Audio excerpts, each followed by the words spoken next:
એની ભૂલ સમજાણી છે અને પછી ભગવાન કૃષ્ણ ગોપીના સમૂહની વચ્ચે પાછા પ્રગટ થાય છે અને જ્યારે ગોપી આંખ ખોલે ત્યારે કૃષ્ણ સામે દેખાય છે.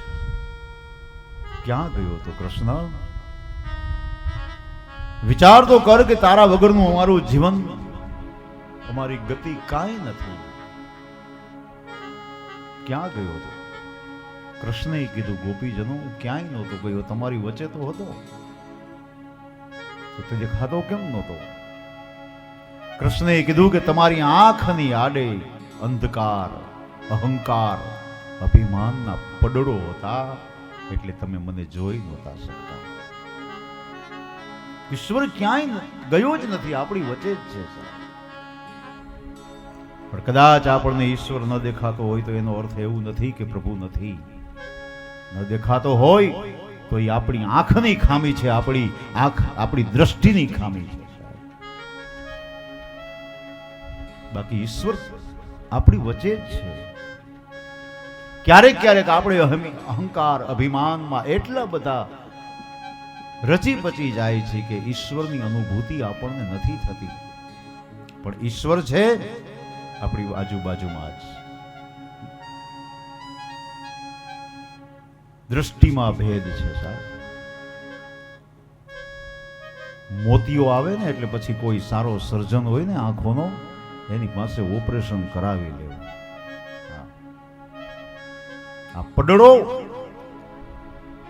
દૂર થશે તો જ આપણને બરાબર દેખાશે. કોઈ સદગુરુ મળી જાય તો આંખમાં અંજન અંજાવી લેવું અમૃતનું. દ્રષ્ટિ ગુરુ આપે આપણને સાહેબ. ઈશ્વર નથી દેખાતો એનો અર્થ એવો નથી ઈશ્વર નથી છે. એટલે ગોપીના આ અહંકાર, આ અભિમાનને દૂર કરવા માટે ભગવાને આ વિયોગ લીલા કરી છે. બાકી ઈશ્વર નથી એવું છે જ. ત્યાર પછી વન વિહાર, જલ વિહાર બધું કરે છે. અને પછી એમ કહેવાય છે કે હવે બાબા વિષયાંતર કરે છે, વ્યાસ નારાયણ ભગવાન.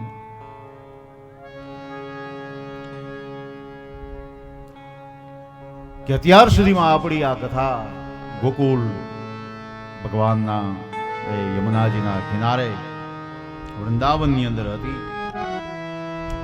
પણ હવે આપણી કથા મથુરા તરફ પ્રસ્થાન કરી રહી છે. કે મથુરાની અંદર મહારાજ કંસ શું કરે છે, ચાલો જરા જઈને જોઈએ તો ખરા. 11 વર્ષના વાણા વીતી ગયા. પોતાના કાળને મિટાવવા માટે કંસે બહુ ધમપછાડા કર્યા, અનેક અસુરોને મોકલ્યા છે, પણ કાળ મિટાવી ન શક્યો. 11 વર્ષ વીતી ગયા. મહારાજ કંસ સભા ભરીને બેઠા છે મથુરાની અંદર. એટલામાં નારાયણ નારાયણ નારાયણ કરતા કરતા નારદજીનું આગમન થયું. પધારો દેવર્ષિ, કુશળ તો છો ને? ત્યારે નારદજીએ કીધું કે મહારાજ હું તો કુશળ છું, પણ મને તમારી કુશળતાની ચિંતા થાય છે, એટલા માટે આવ્યો છું. કે કેમ? તો કે હે મહારાજ, જોત જોતામાં 11 વર્ષના વાણા વીતી ગયા. તમે તમારા દુશ્મનને મિટાવવા માટે ઘણું બધું કર્યું, દુશ્મનને મિટાવી ન શક્યા. તમે તમારા બેન અને બનેવીને જેટલા ભોળા ગણતા હતા એટલા એ ભોળા નથી. તમારા કાળને છટકાવી દીધો તમારા હાથમાંથી. અને એ મથુરા, એ ગોકુલમાં મોટો થાય છે, એને મિટાવવા માટે તમારા પ્રયત્નો નિષ્ફળ ગયા. પણ હે મહારાજ, વિચાર કરો કે જ્યારે યુવાન થઈને મથુરાના રાજ્ય ઉપર જ્યારે ચડાઈ કરશે ત્યારે તમારું શું થશે? માંડ વાતને ભૂલી ગયો તો રૂજાઈ ગયેલા ઘા ફરી નારદે તાજા કર્યા. બધું યાદ આવ્યું પાછું કે દેવર્ષિ તમારી વાત સાચી છે, તો પણ એના માટે કરવું શું? નારદ કહી, મને શું ખબર પડે, હું તો તમને સાવધાન કરવા આવ્યો. તમારે જે કરવું હોય તમારી રીતે વિચારો. નારાયણ નારાયણ નારાયણ કરતા કરતા નારદ ત્યાંથી રવાના. કંસ વિચાર કરે કે હવે શું કરું, કઈ રીતે મારા કાળને મિટાવો, મારા દુશ્મનને કઈ રીતે મિટાવો. જો નહીં મિટાવું તો મારું અસ્તિત્વ નહીં રહે, એ મને મિટાવી દેશે. તત્કાલીન સભા બોલાવી, પ્રધાનો, મંત્રીઓ, મોટા મોટા વિદ્વાનો, પંડિતો બધાને બોલાવ્યા અને બધાને પૂછ્યું કે મારે શું કરવું, તમે મને રસ્તો બતાવો.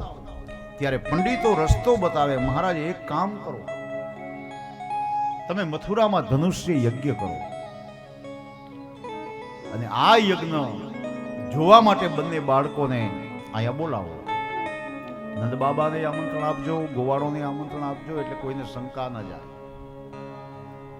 કંસને આ વાત ગમી ગઈ, પણ પંડિતોએ કીધું કે જોજો મહારાજ, આ ધનુષ્ય યજ્ઞના નિયમો બહુ આકરા છે, જો એનું બરાબર પાલન નહીં થાય તો યજમાનનો વિનાશ થાય, માટે સમજી વિચારીને કરજો.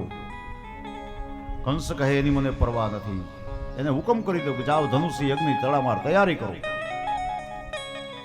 દેશ વિદેશમાં બધે આમંત્રણ આપી દો, રાજાઓ મહારાજાઓને બોલાવો, પંડિતોને બોલાવો, બધાને આમંત્રિત કરો. પણ પ્રશ્ન પાછો એ ઉભો થયો કે કૃષ્ણ ને બલરામને તેડવા ગોકુળ જાય કોણ? કોઈ એવો વિશ્વાસુ વ્યક્તિ હોય, વિશ્વાસુ પાત્ર હોય, કોઈને શંકા ન જાય, એવું વ્યક્તિને મોકલવું પડે. અને એવું વ્યક્તિત્વ મથુરાની અંદર એક જ હતું, અને વયોવૃદ્ધ કાકા અક્રૂરજી.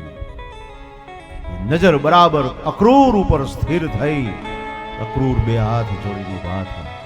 બોલો મહારાજ, કાકા તમારે આવતીકાલે જ મારો સોનાનો રથ લઈ બંને ભાઈઓને તેડવા માટે ગોકુળ જવાનું છે. નંદ બાબાને એને આમંત્રણ આપજો, પણ આ બંને ભાઈઓને તમે તેડી આવજો. ભલે મહારાજ. રાજાનો હુકમ થયો, અનાદર કેમ થાય. સભા બરખાસ્ત થઈ, બધા પોતપોતાના સ્થાને આવ્યા, ઘેરે આવ્યા.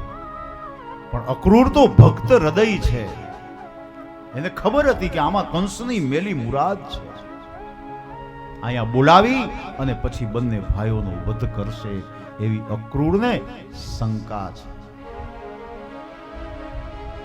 અનાદર કેમ થાય. રાત્રિના સમયે પથારીમાં પડખા ફેરવે, અક્રૂરને ઊંઘ નથી આવતી. એ વિધાતાને કહે છે કે હે વિધાતા, અધિકાર છે મારા જન્મને કે તે આ કાર્યને માટે તે મને નિમિત્ત બનાવ્યો. હું મારા હાથે કરીને બંને ભાઈઓને કાળના મુખમાં ધકેલી દઉં, આ પાપ મારાથી કેમ થાય. રડતા રડતા રડતા રડતા રડતા આંખમાંથી અશ્રુ ધારા વહે. શું કરવું, કોને કહું. સવારનો સમય, પ્રભાતનો સમય થયો. અક્રૂરે મનને ગાંઠ પાડી લીધી, મનને મનાવી લીધું. પરિસ્થિતિની સાથે સમાધાન કરવું ને એ સમજદાર વ્યક્તિનો મોટામાં મોટો ગુણ છે સાહેબ. પરિસ્થિતિ નથી બદલાતી, પણ ક્યારેક ક્યારેક ક્યારેક આપણે આપણા નિર્ણયને બદલવો પડે. અક્રૂરે પરિસ્થિતિની સાથે સમાધાન કરી લીધું કે જે થવાનું હશે થશે, એને હું શું મિથ્યા કરી શકવાનો. પણ ઈ બહાને મને વ્રજભૂમિના દર્શન તો થશે, ગોકુળના દર્શન થશે. આમ મને મનાવી લીધું. રથ તૈયાર કર્યો છે. પ્રાતઃ કાળનો સમય, મથુરામાંથી રથ રવાના થયો અક્રૂર કાકાનો. ગોકુળ અને મથુરાની વચ્ચે જાજુ અંતર નથી, પણ છતાંય પ્રાતઃ કાલે ઉપડેલો એ રથ ગોકુળની ધરતી ઉપર સાંજના સમયે પહોંચ્યો છે. આખો દિવસ રસ્તામાં પસાર થઈ ગયો. બસ અક્રૂરના મનની અંદર એ વિચારોની ગડમથલ ચાલતી હતી. શું કરવું, ક્યાં જાઉં, કોને કહું, ક્યાં ગોતું. નંદ બાબા પૂછશે, યશોદામાં પૂછશે તો હું શું કહીશ? આમ વિચારમાં આખો દિવસ પસાર થઈ ગયો. સંધ્યાના સમયે, સાંજના સમયે ગોકુળની ધરતી ઉપર રથ આવીને ઉભો રહ્યો. અક્રૂરજી નીચે ઉતરી એ વ્રજ રજને માથા ઉપર ચડાવે છે. ધન્ય હો મારા નાથ, તારી લીલાને હજારો વાર ધન્ય હો પ્રભુ. અને પછી વિચાર કરે છે, કૃષ્ણ ક્યાં હશે? નંદભુવનમાં હશે, ગાયો ચરાવવા ગયો હશે, યમુનાના કિનારે હશે, ક્યાં હશે? પણ સાંજનો સમય છે, કૃષ્ણને ગાય વધારે પ્રિય છે, એટલે ગાય દોવાનો સમય છે, એટલે નક્કી ગાયોના ગૌશાળામાં જ હોય. હમણાં અંધકારના ઓરડા ઉતરશે, પછી હું મારા નાથને ક્યાં ગોતીશ? એ જી રાત રે પડી રે વેરા, એ જી રજની ઢળી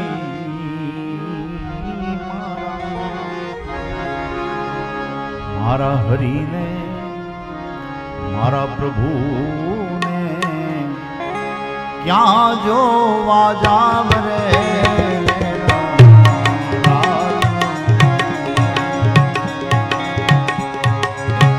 રાત રે પડી રે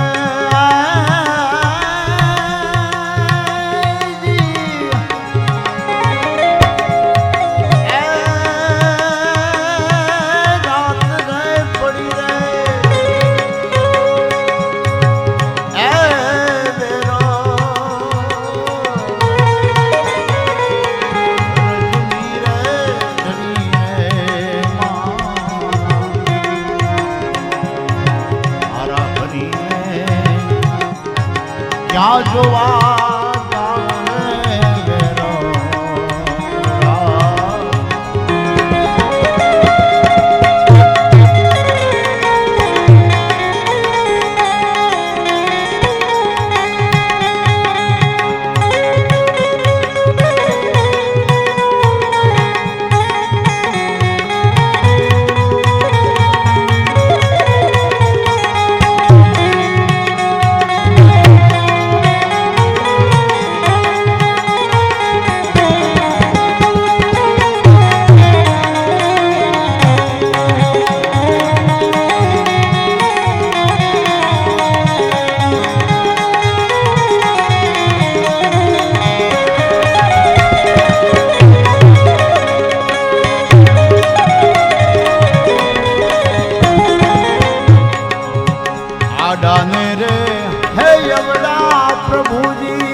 ક્યાં જોવા જાવ રે રાત, એ રાત રે પડી રે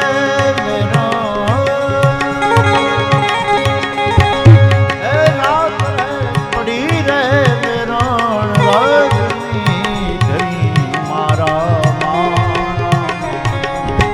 મારા પ્રભુને ક્યાં જોવા જાવ રે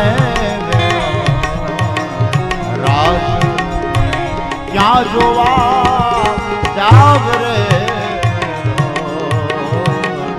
રાત. અક્રૂરે પોતાનો રથ ગૌશાળા તરફ વાયરો છે કે કૃષ્ણ ન્યા જ મળશે. ધીમે ધીમે ધીમે ધીમે રથ હાલતો જાય છે. સામે ગાયોની ગૌશાળા દેખાણી. અક્રૂરને એમ થયું કે હવે મારે મારા કનૈયાને મળવા માટે મારા પગે ચાલીને જવું જોઈએ સાહેબ. કારણ કે ઈશ્વરની સામે તમે એક પગલું આગળ હાલશો ને, ઈશ્વર 1000 પગલા સામે હાલીને તમારું સ્વાગત કરશે સાહેબ. આ ભક્ત અને ભગવાનનો સંબંધ છે. રથની નીચે ઉતરા છે કરુણ કાકા, ધીમે ધીમે ધીમે પગલા, આંખમાં આંસુ છે. અને કનૈયાની નજર પડી કે હો કાકા આવે છે. વાછરડાઓની સેવા કરતો હતો, યશોદામાં ગાયો દોતા હતા, અને કૃષ્ણની નજર પડી એને ભેટવા માટે હળી મૂકી કનૈયાએ. દોડતો દોડતો આવી અને અક્રૂરને ભેટી પડ્યો. કાકા તમે? હા કનૈયા, ભક્ત અને ભગવાનનું આ મિલન છે. જુઓ, ભક્ત હૃદય છે આજે પુલકિત થઈ ગયું. વાહ મારા નાથ, વાહ મારો જન્મારો સફળ થઈ ગયો બાપ. પછી તો જાય છે ગૌશાળામાં, નંદ બાબાને મળે છે. રાત્રિના સમયે નંદ ભવનમાં જાય છે, બધા સાથે બેસી ભોજન કરે છે. અને નંદ બાબા પૂછે છે, કાકા અચાનક કેમ આવવાનું થયું? અને એમાં કંસનો સોનાનો રથ લઈને આવ્યા છો. અક્રૂર શું કરે, કેમ જવાબ આપે, શું બોલે? કાળજા ઉપર પથ્થરો મૂકીને જ્યારે અક્રૂરે કીધું, બાબા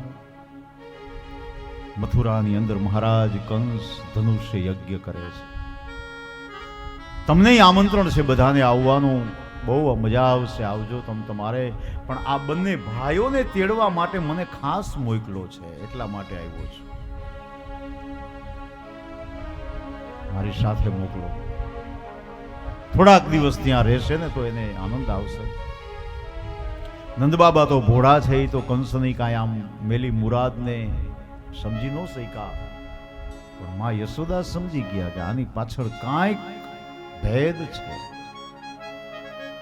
કંસની આ મલિનતાને એક માતાનું હૃદય પારખી ગયું. કાકા આવ્યા છો તો 2-4 દિવસ રોકાઈ જાઓ, અમારા વડીલ છો. પણ તમે જે કૃષ્ણને બલરામને તેડી જવાની જે વાત કરો છો ને, એ વાત તમારા મનમાંથી કાઢી નાખો. કૃષ્ણ મારા એકલીનો નથી, વ્રજનો, આખા વ્રજનો છે કૃષ્ણ, આખા ગોકુળનો છે. એને કઈ રીતે અમે જઈ આમ વિદાય આપી શકીએ, એ અમારો પ્રાણ છે. નંદ બાબાએ કીધું કે દેવી, આવો પ્રસંગ થતો હોય ને તેડવા માટે મોકલા હોય કાકાને, તો આપણે જવા દેવું જોઈએ કૃષ્ણને. અને હવે એ ક્યાં આવે, નાના છે, 2 ભાઈ મોટા થયા છે, જગતમાં ક્યાંક ફરશે તો એને ક્યાંક જાણવાનું મળશે. માટે આમ બંધીવાન કરીને ન રખાય એને. યશોદા કહે છે, નાથ તમે હજી કૃષ્ણને ઓળખો જ નથી. કારણ કે 11 વર્ષ ખોડામાં બેહાડીને મેં એને ખવડાવ્યું છે.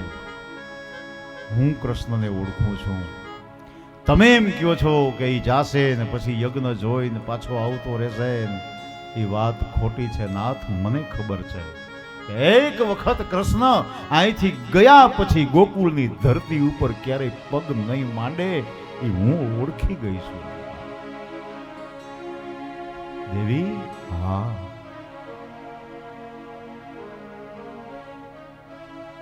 દેવી, એવું ન હોય. એ તો તમારી મમતા છે એટલે તમે આવી વાતો કરો છો. મારો કૃષ્ણ ક્યારે મને ભૂલે જ નહીં, એ આવશે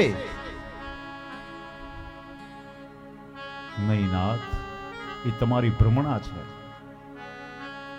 બહુ વાતચીત થાય છે. પછી નંદ બાબા એમ કહે છે કે હજી તો સવારે આપણે નિર્ણય કરવાનો છે ને, અત્યારે સુઈ જાઓ, રાત્રિ બહુ થઈ ગઈ છે. અને ત્યારે બધા પોતપોતાની પથારીમાં આવીને સુઈ જાય છે. પણ એક કૃષ્ણને અને એક માં યશોદાને ઊંઘ નથી આવતી. માંથી બહુ રેવાયું નહીં એટલે પથારીમાંથી ઊભા થઈ નંદ ભવનની બહાર એક ઓટલો હતો, એ ઓટલા માથે બેઠા માથું ભીતે ટેકવું છે, આંખમાંથી દળ દળ દળ દળ દળ આંસુ, આકાશમાં ચંદ્રમા ઉપર દ્રષ્ટિ છે. હે મારા નાથ, આ દિવસની ક્યારેય અમે કલ્પના નહોતી કરી. 11 વર્ષ ખોડામાં બેહાડીને ખવડાયું, આજે એ કનૈયાને વડાવવાનો સમય આવી ગયો. બહુ અફસોસ કરે છે, માં રડે છે. કનૈયાએ માની પથારીમાં જોયું, માં નથી. ક્યાં ગયા હશે? ત્યાં ફરિયામાં આવીને જોવે તો માં ધ્રુસકે ધ્રુસકે રડે છે. માની આંખમાં આંસુ જોયા. કનૈયો હળી મૂકી માના ખોડામાં બેહી જાય છે. પોતાના ખેસથી માની આંખમાં આંસુ લૂવે છે. કેમ રડે છે માં? યશોદા કહે છે, કૃષ્ણ, હવે તો જિંદગીમાં રડવા સિવાય બીજું શું રહ્યું છે? અક્રૂર કાકા એવા છે, આવતી કાલે તને વડાવવાનો સમય. આ હાથથી ખવડાયું છે, પીવડાયું છે, એ જ હાથથી તને વિદાય આપતા મારું હયું ચિરાઈ જાય છે બેટા. કૃષ્ણએ કીધું, માં એવું ન હોય માં, મારું કર્તવ્ય નિભાવવા જાવું છે. મારા અવતારના અનેક કર્તવ્યો છે માં. 11 વર્ષ 52 દિવસની આ વ્રતની લીલા મારી પૂર્ણ થવાના આરે છે. હવે મારે મથુરાની લીલાનો પ્રારંભ કરવા જાવું છે. એટલા માટે હે માં, હવે મને જવા દો. તું આમ ભાંગી પડીશ તો મારું કોણ? ત્યારે યશોદા એમ કહે છે, કનૈયા, આજ દિવસ સુધી મને એમ હતું કે તું મને છોડીને નહીં જા, પણ આજે મને ખબર પડી કે ગમે એટલું કરીએ પણ આંગળીથી નખ વેગડા એટલા વેગડા, પારકા ક્યારે પોતાના ન થઈ શકે. યશોદાએ જ્યારે આ શબ્દ ઉચ્ચાર્યો, કૃષ્ણે કીધું કે બસ કર માં, આજે તે મને પારકું ગણી લીધો. કોણ પોતાના કોણ પારકા એ તો મેં બરાબર જોયું છે માં. મને જન્મ દેનારી માં જનેતાનું મેં મોઢું નથી જોયું, મારા બાપનું મેં મોઢું નથી જોયું, પણ તમારા આંગણે આવી અને રમી અને મોટો થયો છું. તમે મને બધું આપ્યું છે માં. પણ હે માં, તારો ત્યાગ અને સમર્પણ એળે નહીં જવા દઉં. હું આજે જગતના ચોકમાં કહું છું કે મને કોઈ દેવકી નંદન નહીં કહે. મારા નામની આગળ તારું નામ લાગશે, હું ઓળખાઈશ તો યશોદા નંદન થી વિશ્વમાં કૃષ્ણ ઓળખાશે. આ મારું વચન છે માં, હું તારો દીકરો છું. યશોદાએ છાતી સરસો ચાંપી દીધો છે. કનૈયાને માથે હાથ ફેરો, બેટા માં, રાત બહુ વીતી ગઈ છે, હજી તો વાર છે સવાર પડવાની, સુઈ જાઓ. યશોદાને પથારીમાં પોઢાડે છે. પરોઢિયાનો સમય થયો. પનિહારીઓ ગામમાં પાણી ભરવા જાય છે, જલ ભરવા જાય છે. નંદ ભવનના આંગણે આ સોનાનો રથ જોયો ત્યારે 4-5 ગોપીઓ આવે છે. માને પૂછે છે, કોણ છે માં? ત્યારે માએ કીધું કે અક્રૂર આવ્યા છે મથુરાથી કૃષ્ણ બલરામને તેડી જવા માટે. ગોપીઓએ કીધું કે તેને ના નો પાડી માં, એને કાંઈ ન કીધું, હા પાડી દીધી. યશોદાએ કીધું કે હું શું કામે ના પાડું? ખુદ કૃષ્ણ જવા માટે તૈયાર હોય તો હું એને કોણ રોકવા વાળી છું? પણ ગોપીઓએ કીધું કે હે માં, તું ના ન પાડે તો કાંઈ નહીં, પણ અમે કૃષ્ણને નહીં જવા દે. અક્રૂરને કહે છે કે હે અક્રૂર, તું તો ક્રૂર બનીને આવ્યો છો મારા માટે, કાળ બનીને આવ્યો છો, મારો પ્રાણ લેવા માટે આવ્યો છો.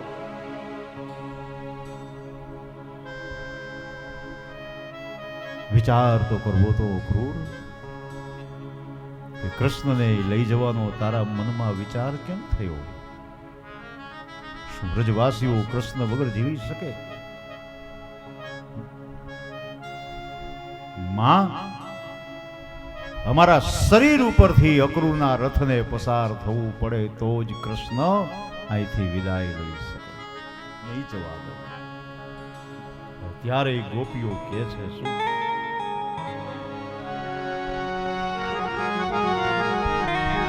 હેજી મથુરામાં એ હરીને જાવાય મે હેજી નહીં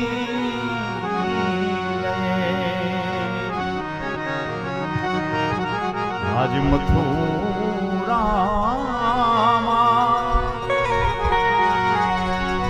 એ હરીને જાવાય હેજી નહીં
મારા ગોકુલ મથુરા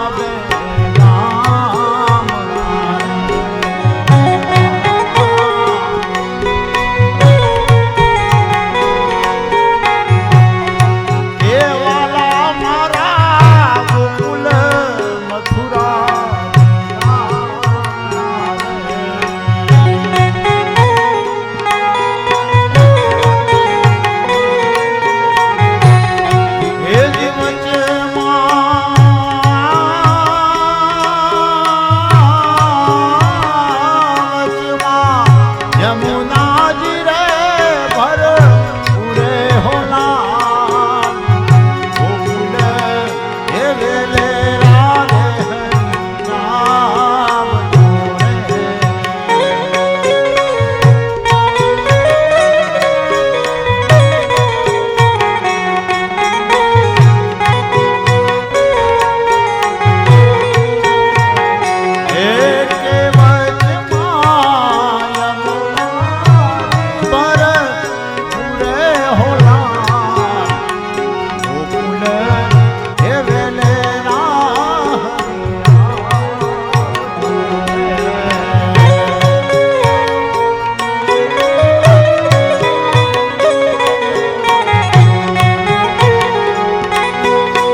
જોત જોતામાં આખા ગોકુળમાં એમ કહેવાય કે વાત પ્રસરી ગઈ કે ઓહો ક્રૂર આવ્યા છે કૃષ્ણને બલરામને તેડવા.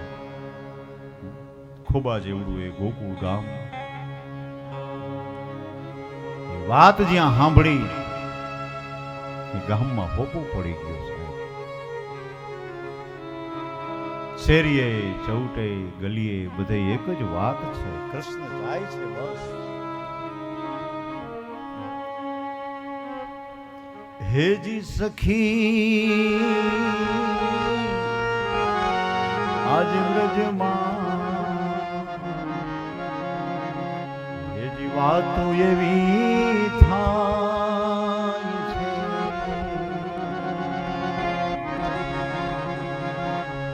એ સખી વ્રજમાં આજ વાતો એવી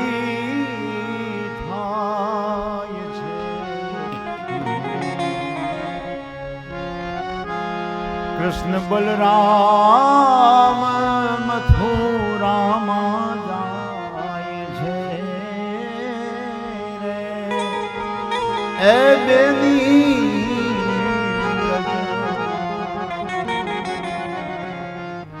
આજ વાતું એવી થાય છે.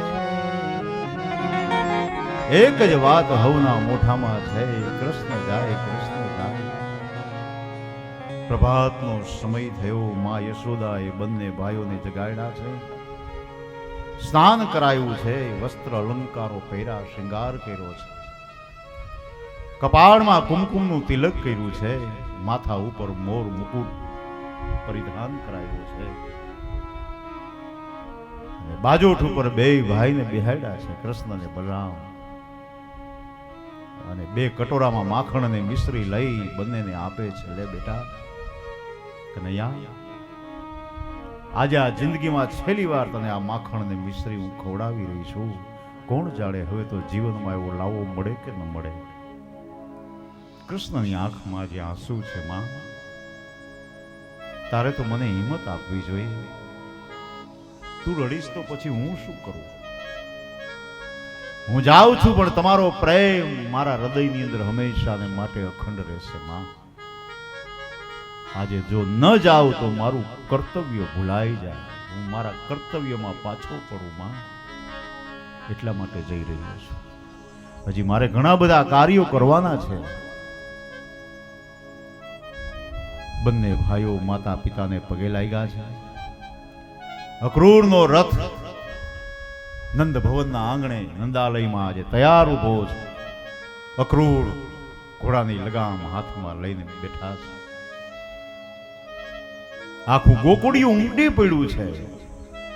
બાળકથી માંડી અને વેવો વૃદ્ધ લાકડીના ટેકે ટેકે જે હાલી હકતા હતા ઈ પણ આવ્યા છે આજે કે હો કૃષ્ણ જાય છે. હા, આખું ગોકુળિયું ભેગું થયું છે નંદ ભવનમાં. બંને ભાઈઓ આમ જ્યાં બહાર નીકળે ઉમરાની બહાર કૃષ્ણ બલરામ સામે જોવે ત્યાં આખું ગોકુળ છે. કોને કોને જવાબ આપવો, કોને હાચવવા? બધાય કહે છે કે હે કનૈયા અમારો અપરાધ શું? અમારા પ્રેમની અંદર તને કાંઈ ખામી દેખાણી બાપ? કે આજે તું અમને નોધારા છોડીને હાઈલો જવા તૈયાર થઈ ગયો. કૃષ્ણને બલરામ રથમાં બેસી જાય છે.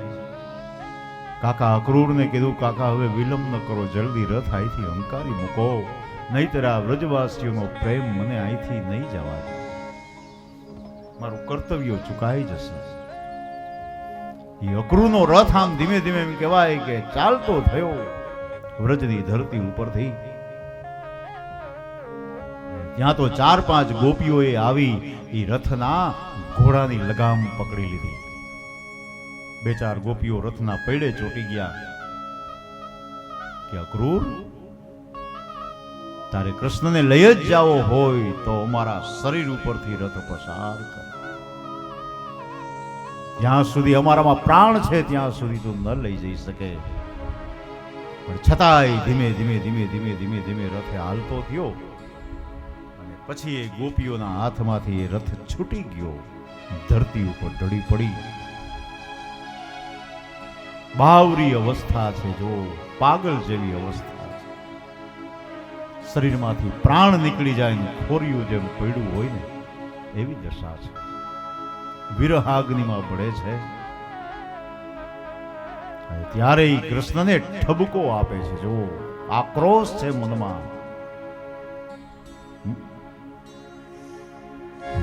કેટલો અધિકાર છે ગોપીઓનો, કૃષ્ણને કહી શકશે.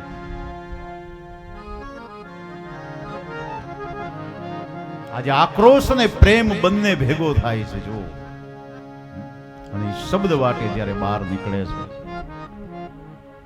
શું કહે છે ગોપીઓ? કનૈયા, તને આવો નહોતો થયેલો બાપ. આવી રીતે મધદરિયે છોડીને તું હાયલો જાય એવી અમે ક્યારેય કલ્પના નહોતી કરી. આવી ખબર હોત તો તારી હારે અમે બોલત નહીં, વાત ન કરત. જા જા, તું તો કપટી નીકળો.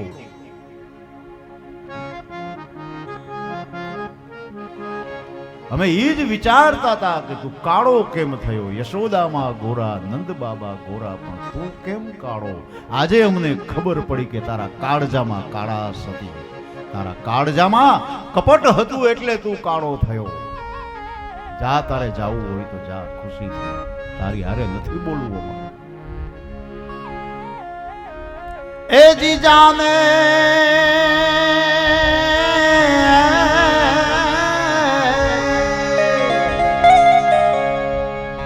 એ જાને કપટી કાના, એ જી જાને જાને કપટી કાના, એ જીતે તો ખોટા દીધા રે દિલાસા, તારી હારે કોણ બોલે. જાને કપટી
રગડામાં મેલા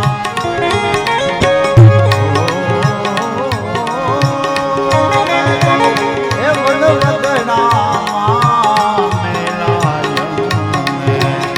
મોધારા તે હારે કોણ જાને કબડી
રથ ત્યાંથી રવાના થયો છે. વ્રજ વેરાન થયું, મૂર્તિમંત થઈ ગયા બધા. પણ થોડેક આમ દૂર જાય રથ અક્રૂરનો, ત્યાં તો રસ્તાની એક બાજુ એક મૂર્તિ જાણે ઊભી હોય એવું લાગ્યું. એ રથ જ્યાં બરાબર નજીક આવ્યો ને કૃષ્ણે જોયું, ત્યાં તો ખબર પડી કે હો આ તો રાધિકાજી ઊભા છે. રાધા મૂર્તિમંત સ્વરૂપે ઊભા છે. આખું ગોકુળિયું વિદાય દેવા આવ્યું, પણ રાધા વિદાય દેવા નહોતા આવ્યા. કૃષ્ણ આ પ્રેમનું પ્રતીક એટલે રાધા. જો ભગવાનની આહલાદિક શક્તિ છે રાધિકાજી. રાધાને એમ હતું કે જાય છે તો કૃષ્ણ જાય છે, ઈ મારી પાસે આવશે, હું શું કામે જાવ એની પાસે. આ પ્રેમનો ભરોસો. ત્યારે ભગવાન કૃષ્ણ નીચે રથ નીચે ઉતરી અને રાધાની પાસે આવે છે, પણ રાધા નત મસ્તક આંખ ધરતીની સામે છે. ઊંચું ઉપાડીને કૃષ્ણની સામે જોયું નથી. સાહેબ પ્રેમ કોને કહેવાય જગતને બતાવ્યું. પ્રેમની મર્યાદા શું કહેવાય જગતને બતાવ્યું. સાહેબ પગના અંગૂઠાથી ધરતી ખોતરે છે કે હે માં ધરતી, તારા જેવી ધીરજ મને આપજે, હું સહન કરી શકું આ ખાને. કૃષ્ણ કહે રાધા કાંઈ બોલતી નથી, કોઈ જવાબ નહીં, કોઈ ફરિયાદ નહીં. ગોપીઓએ તો ફરિયાદ કરી, રાધાએ ફરિયાદ નથી કરી કે હે કનૈયા તું અમને છોડીને કેમ વયો જાસ ને અમારી શું ભૂલ. કોઈ ફરિયાદા નહીં, મૌન છે. પ્રેમને વાચા ન હોય, પ્રેમ મૌન હોય. એક શબ્દ બોલ, પણ આંખમાંથી આંસુ ધારા વહે છે. આંખમાં અશ્રુ ધારા વહે છે. હેજી રાધાજી ને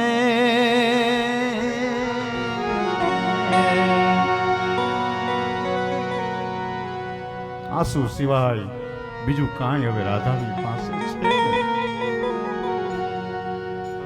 હેજી રાધાજી ને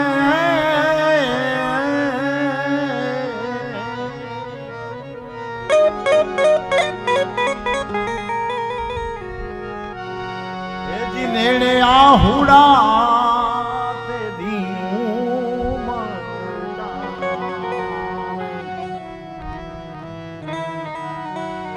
એ જી જાણે ભાદરવો રે ભરપૂરે હોલા. એ જી ગોકુલ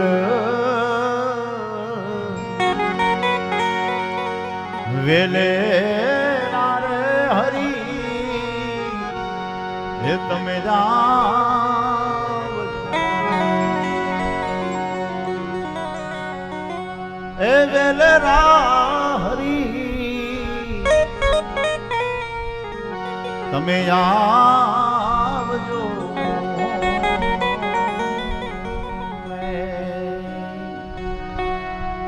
શું બોલે રાધા સાહેબ? અને ત્યારે કૃષ્ણે કીધું કે હે રાધા, ધન્ય છે તારા પ્રેમને હજારો વાર ધન્ય છે. યુગો યુગો સુધી તારો પ્રેમ જગતની અંદર અમર થઈ જશે. રાધા આલે આ મારા કાળજાના કટકા સમાન વેણુ તને સોંપીને જાઉં છું. કૃષ્ણએ વેણુ રાધાને સોંપી દીધી સાહેબ.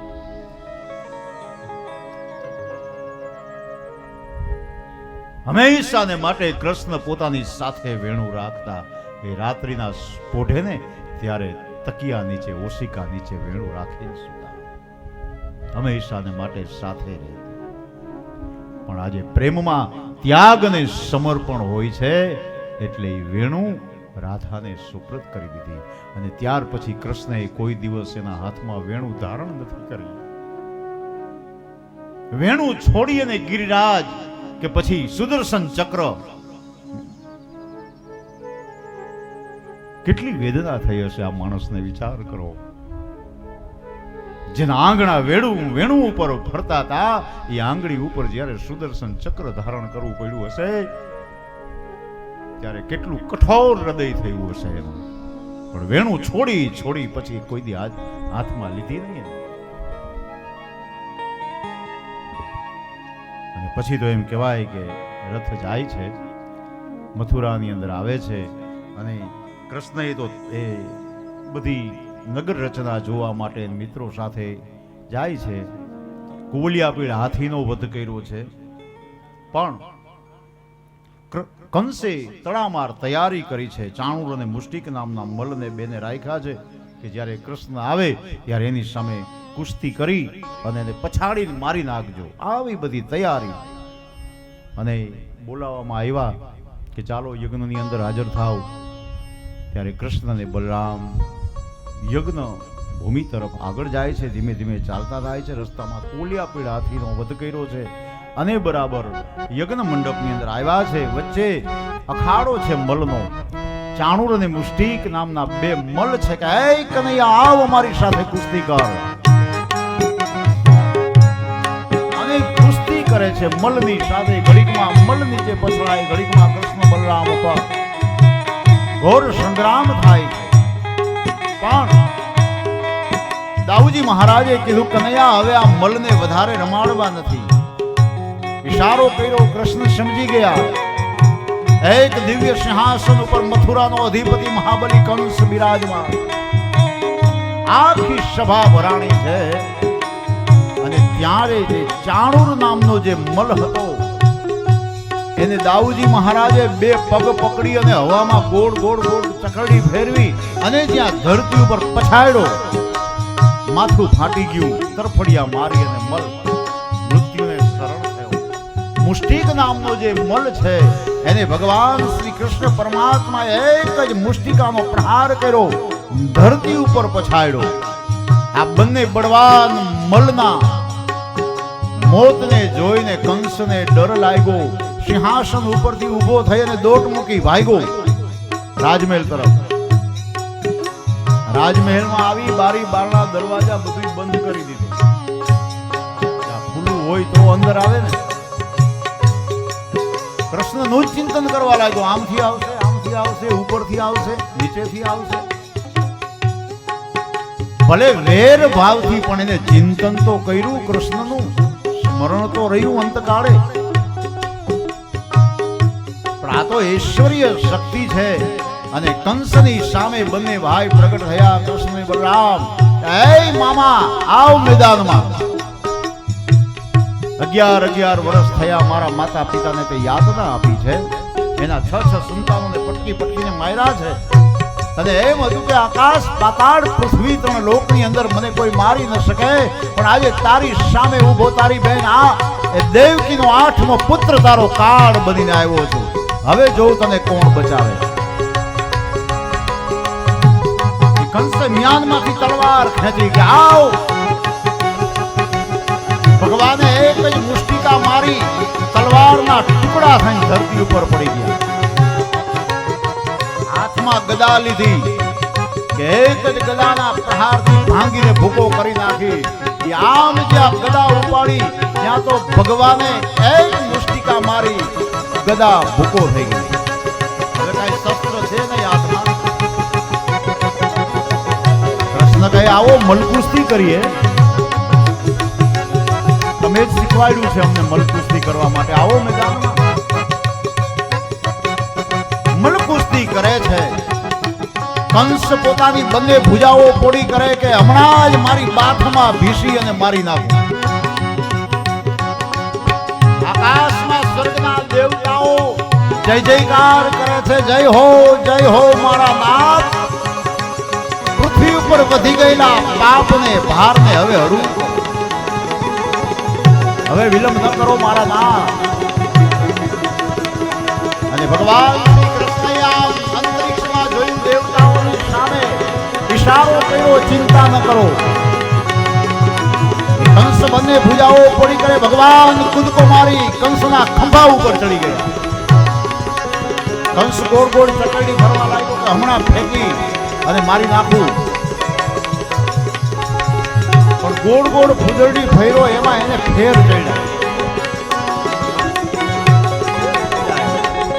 એટલે ઘડીક આમ જાય, ઘડીક આમ જાય, કઈ દિશાનું ભાંગ ન રહ્યું. કોટે ચડ્યો.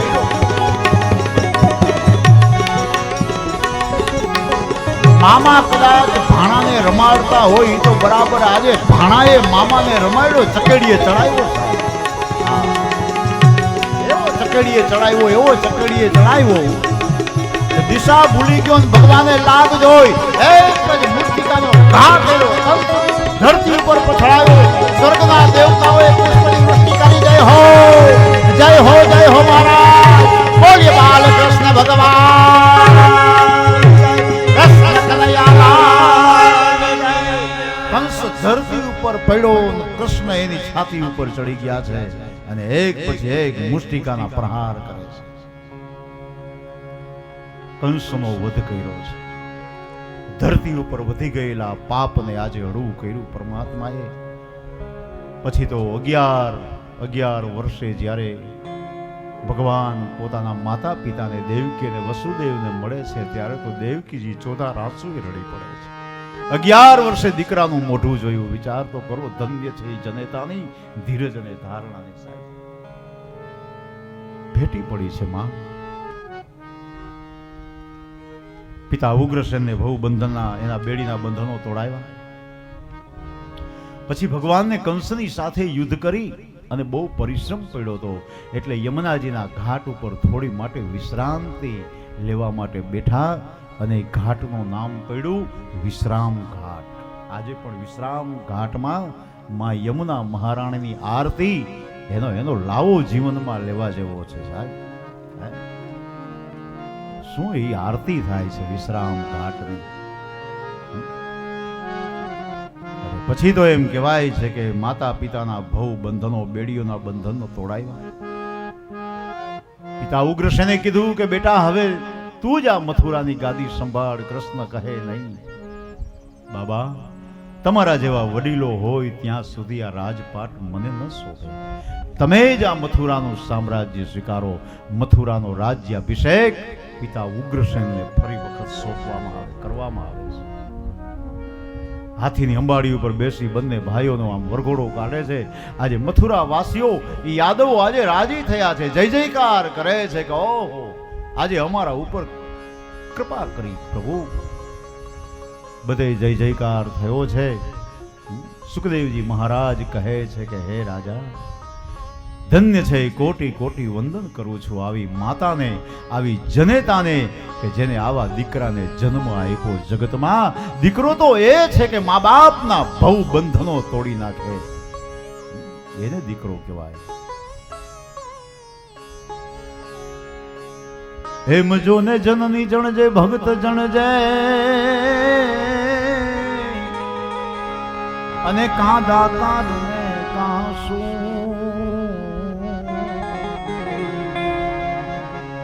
પણ નહીં તર રેજે જોને તું તો વાંજણી હો હરે રે તામત રે ધન્ય છે માં આવી જનેતાનો ચરણોમાં કોટી કોટી વંદન છે. જન્મ જય સંતને આપે એ જનેતા એ જી કહેવાય એ જન્મ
ફરી વખત પિતા ઉગ્રસેન મથુરાના સમ્રાટ બન્યા છે.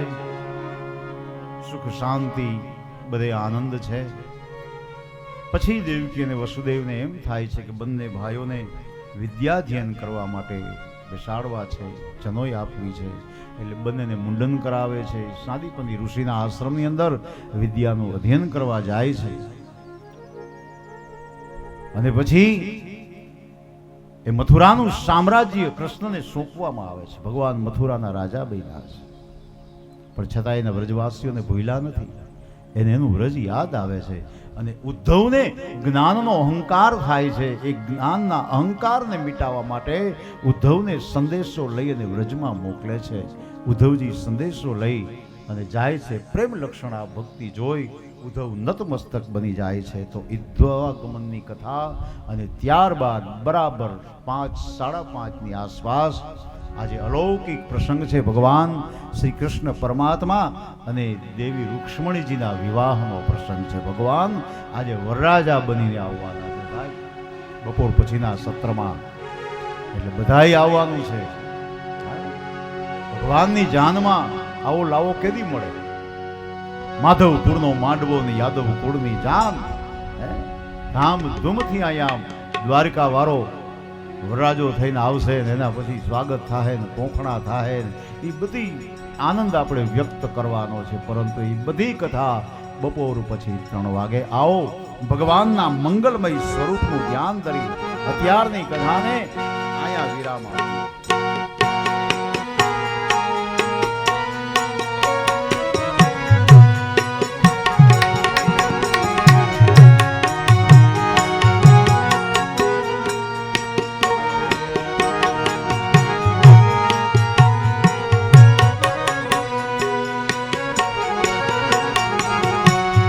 આવેલા તમામ શ્રોતાઓ, બહારથી પધારેલા શ્રોતાઓ, સૌ કોઈ ભાઈઓ બહેનો પ્રસાદ લીધા વગર કોઈ જાય નહીં એવી નમ્ર અપીલ છે. અહીંયા પ્રસાદની વ્યવસ્થા છે એટલે બરાબર શાંતિથી શિસ્તતાથી પ્રસાદ લેજો. કારણ કે અન્ન છે એ પ્રભુનું સ્વરૂપ છે. બગાડ ન થાય એનો પણ ખ્યાલ રાખજો. વ્યવસ્થા જળવાઈ રહે એનો પણ ખ્યાલ રાખજો. પેટ ભરીને ભોજન કરજો. 2 વાર લેજો, 3 વાર લેજો, 4 વાર લેજો, પણ ખોટો બગાડ ન થાય એનો પણ ખ્યાલ રાખજો. શ્રી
અત્યારની કથા અહીંયા વિરામ લે છે. બપોર પછી બરાબર 3 વાગે ફરીવાર આગળ ભગવત ચર્ચા કરીશું. ભગવાનનો દિવ્ય ગ્રહસ્થાશ્રમી ધર્મ એટલે કૃષ્ણ અને રૂક્ષ્મણીના વિવાહનો અલૌકિક પ્રસંગ આપણે ઉજવવાનો છે ધામધૂમથી. ત્યાં સુધી કથાને અહીંયા વિરામ આવશે. બોલીએ કૃષ્ણ કનૈયાલાલ, દ્વારિકાધીશ જય, બાલકૃષ્ણ ભગવાન જય, ગોવર્ધનનાથ જય, શ્રી યમુને મહારાણી કી જય, રામચંદ્ર ભગવાન જય, શ્રી હનુમાનજી મહારાજ જય, શ્રી મહાકાળી માત જય, શ્રી સતી માતની જય, ચામુંડા માત જય, શ્રી ભૂરા બાપાની જય, સદગુરુ શ્રી સુખદેવજી મહારાજ જય, શ્રીમદ ભાગવતજી ભગવાન જય. ઓમ નમઃ પાર્વતી પતયે હર હર મહાદેવ.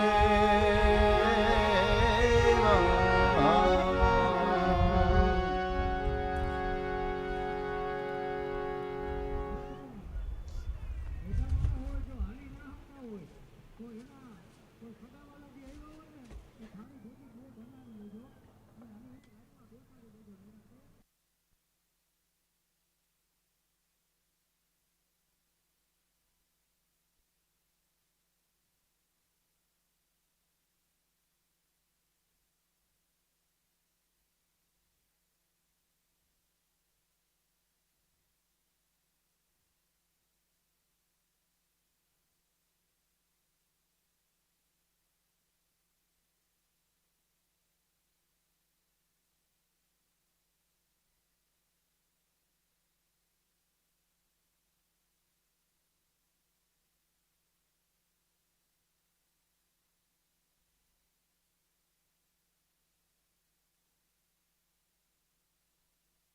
બીજા ખાસ આપણા એટલે આપણા પોતાના રમેશભાઈ કંસારા, જે લીલાબેન ડેપ્યુટી મેયર હતા જામનગરના, એમના હસબન્ડ, અને અમારે તો બહુ વર્ષો થઈ ગયા એમ કે એમ યાદ કરવું પડે કેટલા વર્ષથી ઓળખાણ છે.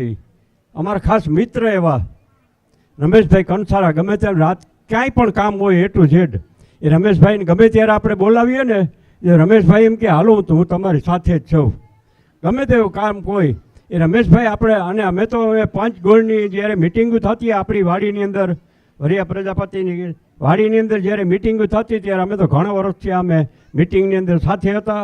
અને રમેશભાઈ પાસે એવા 2-3 કામ એવા કરાવેલ હતા કે આપણો હુંચકો ન પડે, એ રમેશભાઈ આગળ આવી અને આપણા કામ કરેલા એવા રમેશભાઈ કંસારાને અમે ખૂબ એમ કે આવકારીએ છીએ.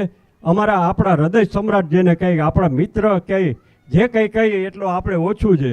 અને ગમે ત્યારે રમેશભાઈનું કામ હોય ત્યારે કાળી રાતે અમને કહેજો, અમે રમેશભાઈને મુલાકાત કરાવી દઈશું. અને મેરામણભાઈ પણ આપણા જ છે, અને એ પણ મેરામણભાઈ પણ કામ માટે ગમે ત્યારે ઉત્સુક છે. અને જ્યારે કોર્પોરેશનમાં વર્ષોથી આવીએ છીએ, અને રમેશભાઈને તો ખાસ અમે અમારા હૃદય કમળમાં સ્થાન આપેલું છે એવા રમેશભાઈ કંસારાને અમે ખાસ આવકારીએ છીએ. અસ્તુ. આપ બધા પ્રસાદ લેવા માટે જાઓ છો, થોડીક અવ્યવસ્થા ન થાય એટલે આગળ પાછળ થઈ જાવ એવી ખાસ વિનંતી. વાં તડકામાં ઊભું રહેવું પડે છે એટલે આગળ પાછળ થોડી વાર બેસો. વાં તમને એમ લાગે કે હવે આપણે છાયામાં જગ્યા થઈ જાય ત્યારે જજો, એટલી ખાસ આપણે વિનંતી કરવામાં આવે છે. જો ત્યાં બહુ લાંબી કતાર છે એટલા માટે અવ્યવસ્થા ન થાય, આપણે કોઈ જાતની કોઈ તકલીફ ન પડે એટલે આગળ પાછળ થોડી વાર બેસજો. અને બધાને અમે ખાસ વિનંતી કરીએ છીએ એટલા માટે કે અવ્યવસ્થા ન થાય અને આપણે બધાને સહકાર આપીએ. હવે 2 દિવસ છે, અમને જાળવી લેજો થોડુંક. અને ક્યાંય પણ અવ્યવસ્થા જેવું લાગે, ક્યાંય કચાશ જેવું લાગે તો અમને થોડુંક માફ કરી અને થોડી વાર આપ બેસો, થોડી વાર જાળવી જાઓ, કારણ કે એમાં લાંબી કતાર છે એટલા માટે. અસ્તુ.